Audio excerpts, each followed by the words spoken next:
Buenas tardes, bienvenido a esta transmisión especial de Gestión Solidaria ISABI TV.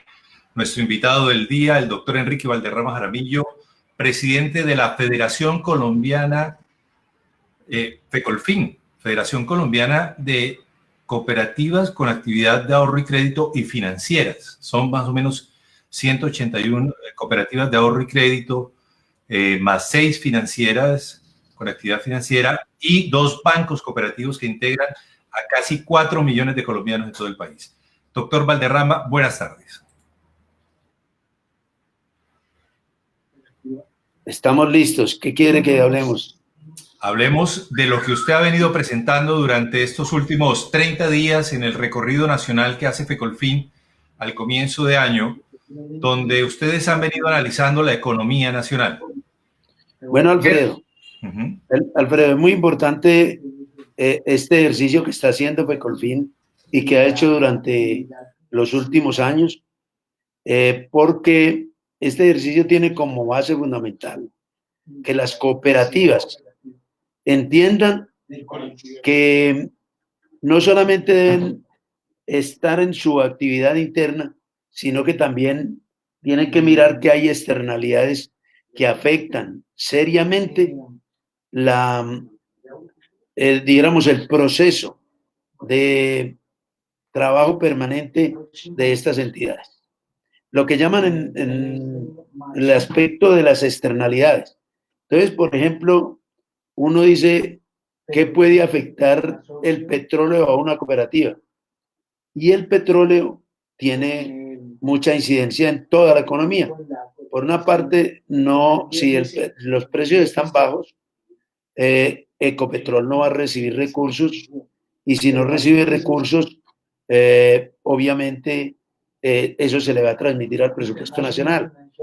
Por otra parte, si miramos que además esos precios bajos del petróleo traen como consecuencia una incidencia altísima en la tasa de cambio. Cuando el petróleo está alto, la tasa de cambio baja, y cuando está baja, la tasa de cambio sube. Y eso trae como consecuencias problemas serios para la economía. Y al afectarse la economía, se afectan las propias entidades. Precisamente la semana anterior, al cierre de la semana anterior, el gobierno nacional presentó las cifras de crecimiento de la economía, 3.2%, una cifra que viene en ascenso durante los últimos 2 años. Esto fue lo que dijo el director del DANE. Para 2019 estamos presentándole al país que la economía colombiana creció al 3.3%, superando las lecturas de 2017, en donde en su versión definitiva quedó en el 1.4%, y en 2018 en la versión revisada en un 2.5%. Doctor Valderrama, la cifra de crecimiento pues no fue una sorpresa, todo el mundo le atinó al 3.3%, 3.2, 3.3, la aproximación es válida. En una secuencia que viene desde el año 2017 con apenas un 1.4% y el 2018 con un 2.5% según nuestros apuntes. Pero en lo que tiene que ver con el sector solidario, ese crecimiento, ¿cómo se ha sentido en el sector solidario con actividad de ahorro y crédito? Bueno, las cifras de ahorro y crédito del sector nuestro han sido unas cifras que están muy por encima del crecimiento de la economía. La cartera ha crecido un 4 o 5%, los activos han crecido en un 7, 4% más o menos. Es decir, todas las cifras que uno mira de crecimiento de la economía están muy por debajo del crecimiento que ha tenido el sector de ahorro y crédito. Esto ha sido así durante mucho tiempo. Durante los últimos 10 años, el sector creció en un promedio del 10%, muy por encima del crecimiento del país. Entonces, realmente nosotros vemos que ha sido una respuesta muy positiva por parte del sector. Sin embargo, los colombianos se quieren endeudar cada vez menos. Los colombianos se quieren endeudar menos, pero lo que uno ve en la realidad es que se están endeudando más. Uno mira las cifras y la cartera ha aumentado, tanto en la industria financiera como en las cooperativas de ahorro y crédito. Esto quiere decir que la gente se está endeudando, pero las entidades están tomando más prudencia en la colocación. Vienen de unas carteras vencidas anteriores y están adecuando ese indicador, lo están adecuando a la baja. El país definitivamente, o la gente de los ciudadanos colombianos, generalmente no piensan en otra cosa distinta que endeudarse. Mire usted, en el mes de diciembre encuentra uno las filas de gente, tanto en las cooperativas como en los bancos, haciendo préstamos, cuando en esa época han recibido la prima, pero inmediatamente se endeudan más por esa razón el afán de adquirir recursos por esta sociedad de consumo. Se habla de un crecimiento del consumo del 4.6% y un mayor compra por parte de la economía nacional de bienes de capital. ¿Ustedes esperan que en lo que resta de este 2020, en estos próximos 10 meses, esa reactivación económica se pueda dar de manera interna en la medida en que hay una mayor producción, una mayor demanda? Bueno, hay unos factores que inciden notoriamente en el crecimiento, digamos, del consumo. Uno de ellos, pues, el alza de los salarios. El año pasado, el alza de los salarios con relación a la inflación dejó unos puntos libres que le permitieron reactivar la economía. Y este año también se aumentó por encima de la inflación unos puntos que, lógicamente, esos puntos van a servir para que la gente adquiera más bienes de consumo y, obviamente, se reactive la economía desde ese punto de vista. Doctor Valderrama, iniciaba la charla del día de hoy usted señalando que habían factores externos a la economía que definitivamente la han tenido, no decirlo postrada, pero sí muy retraída la economía colombiana.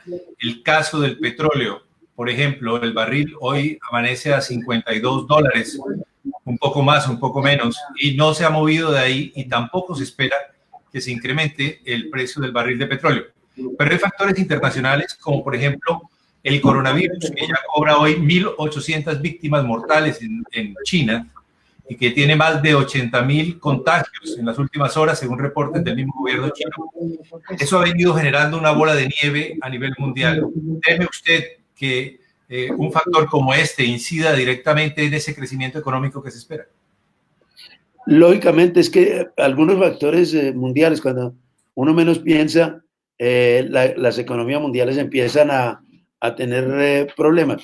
Pero mire usted que el crecimiento, por ejemplo, de la economía de Europa, sobre todo donde se maneja el euro, son economías que están creciendo a unos ritmos supremamente lentos. Y eso obviamente también afecta a la economía colombiana. Y mire usted el tema de lo que acaba de mencionar usted con la China.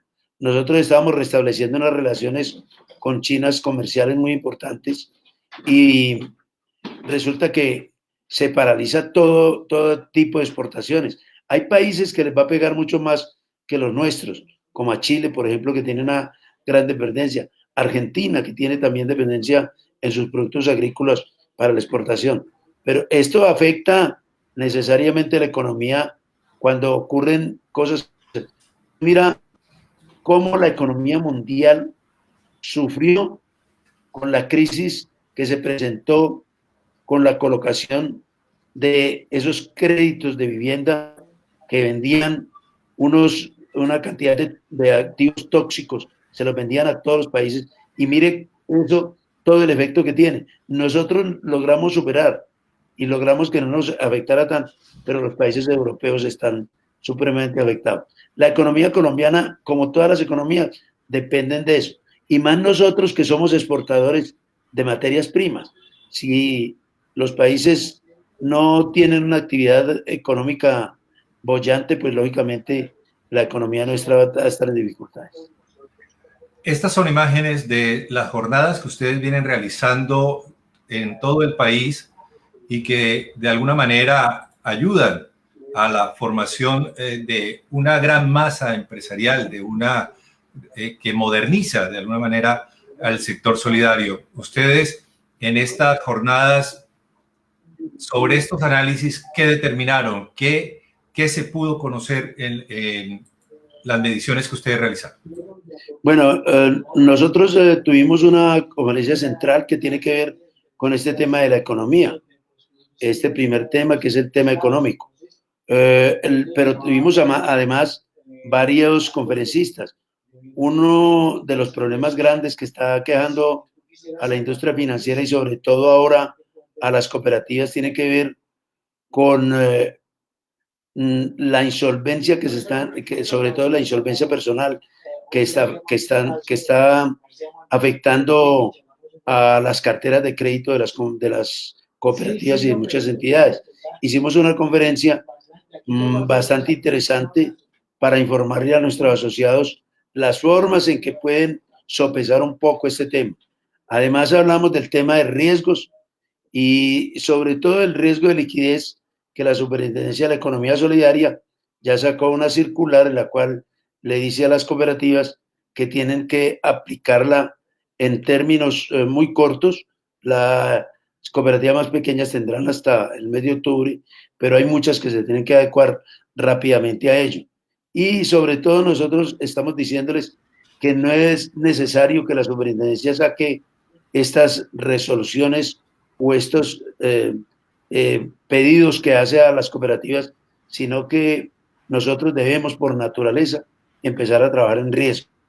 Y desde luego nosotros hemos hecho un trabajo de investigación que también nos llevamos a esos foros que tiene que ver con las perspectivas que se tienen para los años 2025 y al 2029.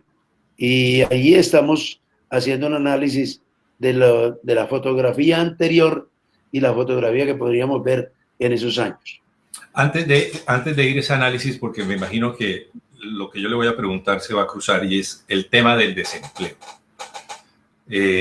Venimos de un 9.8 a un 10.5 y es la mayor preocupación y lo advertíamos hacía unos meses cuando hablábamos con usted a través de Savi TV. Pero el desempleo, la tendencia es que va a seguir aumentando. Dentro de ese análisis que ustedes realizaron, ¿cómo se comporta el tema del desempleo? Bueno, las cooperativas son un reactivador del empleo y desde luego nosotros lo que le estamos diciendo en materia de incidencia a los distintos gobiernos es que utilicen este instrumento válido para hacer no solamente justicia social, sino para reactivar la economía. Desde luego uno no entiende cómo la economía crece y el empleo decrece. Eso no lo he podido yo entender de ninguna manera, porque uno se supone que con el empleo, pues obviamente crece la economía. Si hay más empleo, hay más capacidad de compra, y si hay más capacidad de compra, pues obviamente la economía se reactiva. Y uno no entiende si es que estamos siendo demasiado petróleo dependientes o por el contrario, hay otros factores que están afectando definitivamente esta actividad. No sé si es que las reactivantes de esa economía, de subir al 3.3%, estos reactivantes no son intensivos de mano de obra o no dan valor, no tienen valor agregado. Es, por ejemplo, el caso de la industria financiera. La industria financiera crece, pero no crece en mucha proporción el empleo. Simplemente a través de los medios tecnológicos se hacen más colocaciones, se activa más, resulta más incidente en este aspecto, pero necesitamos más reactivación es en aquellos sectores que tienen valor agregado, que utilizan más mano de obra, porque yo no he podido entender eso exactamente. Claro, precisamente el gobierno nacional advirtió sobre este tema cuando entregó la cifra de crecimiento nacional. Servicios de comida. La segunda actividad, que es la administración pública, la seguridad, la defensa, la educación, la salud. Y la tercera, la intermediación financiera y de seguros. Ellas tres explican 2 puntos de los 3.3 puntos porcentuales que creció la economía colombiana. Que el liderazgo en 2018 lo tenía el sector público. ¿Eso qué significa? Que hay una reactivación del sector privado, no solo por una mejor intensidad de la demanda interna, sino también por una mayor inversión en bienes de capital, en esas actividades productivas, que específicamente para 2019 la inversión, es decir, la formación bruta de capital fijo, pasa de ser aproximadamente o de estar creciendo aproximadamente al 1.6% en 2018 a estar creciendo por encima del 4% en 2019. Ahí están algunas cifras de lo que decíamos del incremento de los bienes de capital y cómo el gobierno advierte lo que usted también oportunamente señalaba, y era el tema del desempleo en sectores que se necesita. Por ejemplo, la construcción. La construcción está detenida y muchas cooperativas que financian construcción, por ejemplo, el caso de Confiar en Antioquia, que es un ejemplo de eso, muchas cooperativas antioqueñas y algunas del centro del país que ya tienen planes grandes de construcción, están impulsando de alguna manera ese empleo. Pero ustedes temen que la construcción todavía se demore en reaccionar, doctor Valderrama. Pues hombre, nosotros desde el aspecto propiamente cooperativo, lo que estamos diciéndole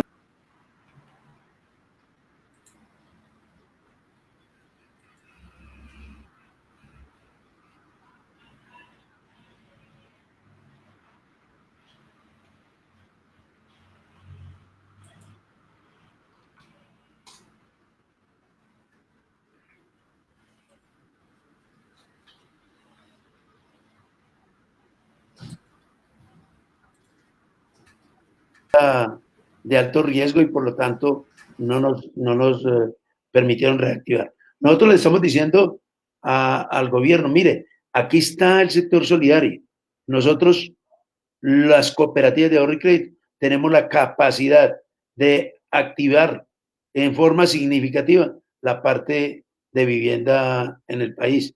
Pero lo primero es que dar los mismos incentivos que le están dando a las otras entidades que desarrollan actividad financiera, como por ejemplo los incentivos a la vivienda de clase media, como por ejemplo lo que mencioné ahora, las líneas de reescuento con el FINDETER. Y ahí estaríamos nosotros avanzando efectivamente. Pero creemos que sí, la pregunta suya sí, creemos que sí va a crecer la vivienda. Pero déjeme decir una cosita, hay 3 sectores que yo creo que hay que reactivar. Doctor Valderrama, creo que en este momento hemos perdido el retorno. Vamos a hacer un intento nuevamente. Si alguien nos confirma si está sonando perfecto el sonido, Julián, desde nuestro monitor técnico, ¿se está oyendo en este momento la entrevista del doctor Valderrama? Confírmame, por favor, por la vía. Gracias. Yo lo escucho acá perfectamente, pero no sé si en la transmisión está saliendo. Okay.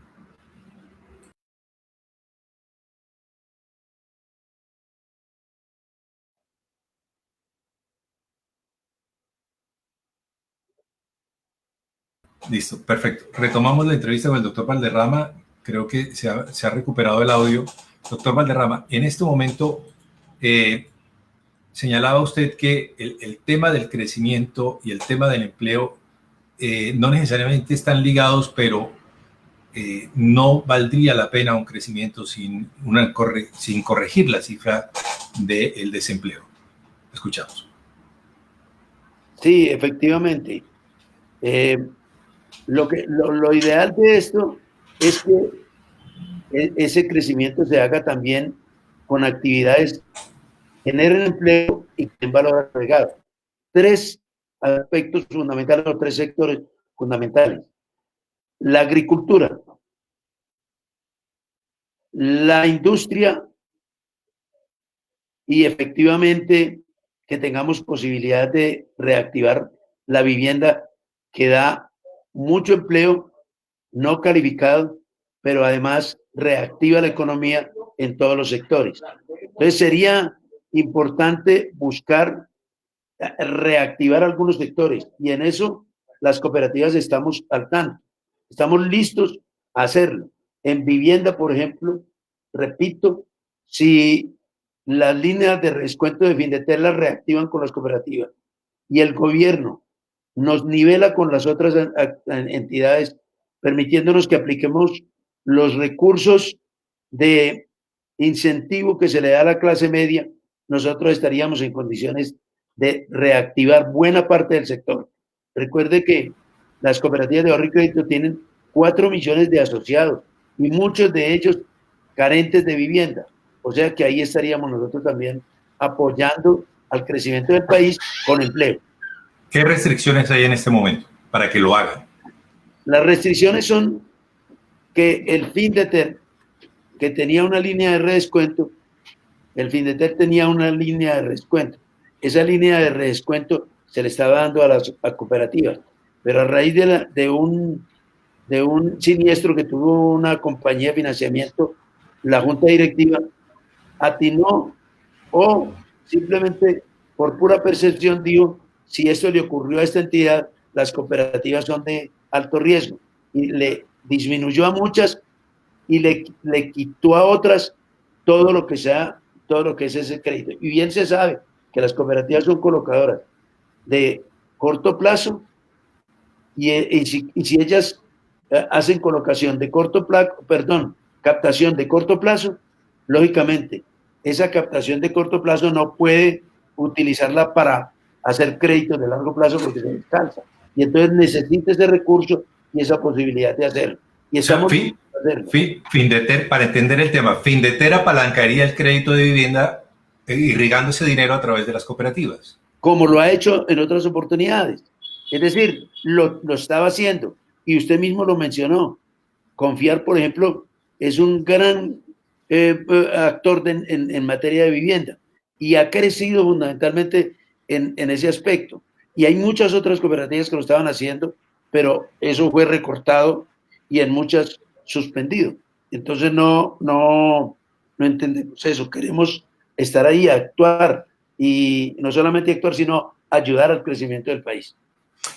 Hace algunos minutos se conoció, bueno, el pasado 14 se conoció un decreto, el 222, que reglamenta todo lo que tiene que ver con operaciones electrónicas y que permite la entrada del sector solidario en esas operaciones electrónicas, también en operaciones de bajo monto, en algunas operaciones de seguro y lo que tiene que ver con los corresponsales. Usted ha venido señalando desde hace 2 o 3 años, inclusive mucho más, la necesidad de modernizar el sector.